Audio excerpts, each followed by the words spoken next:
Blagosloven jesi, Gospodin, nauči mňa opravdanijem Tvojim.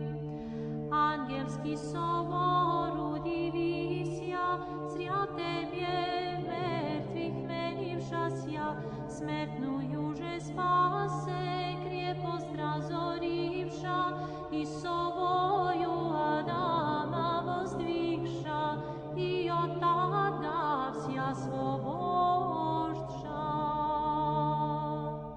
Blagosloven jesi, Gospodin, nauči mňa opravdanijem Tvojim.